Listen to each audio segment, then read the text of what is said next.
The divide between U.S. President Barack Obama and Israeli Prime Minister Benjamin Netanyahu appears to be growing larger.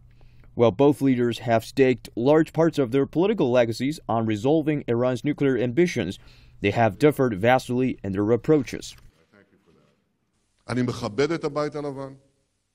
I respect the White House. I respect the President of the United States.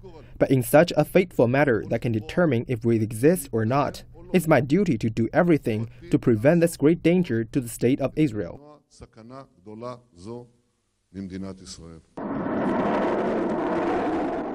Netanyahu has insisted that any deal with Iran would be unacceptable unless the country's nuclear program was completely shut down, fearing anything less could leave Iran with enough capabilities to develop nuclear bombs. Netanyahu has maintained this position since taking office 6 years ago and has become only more firm ahead of Israel's election on March 17th.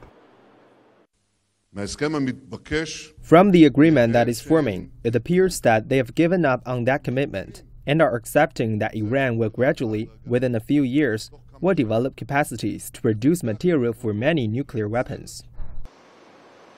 But for Obama, a breakthrough nuclear agreement with Iran could potentially be a signature achievement of his presidency and validate his promise from 2008 to negotiate with Iran without any preconditions.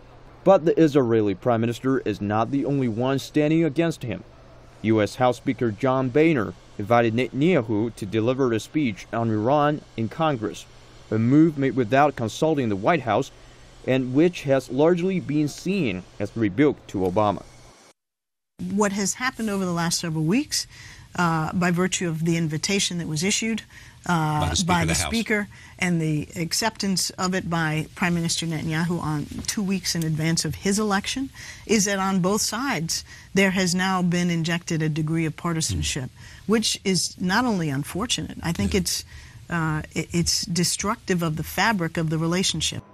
The coming weeks will be a tough test for the relationship between the two countries and their leaders.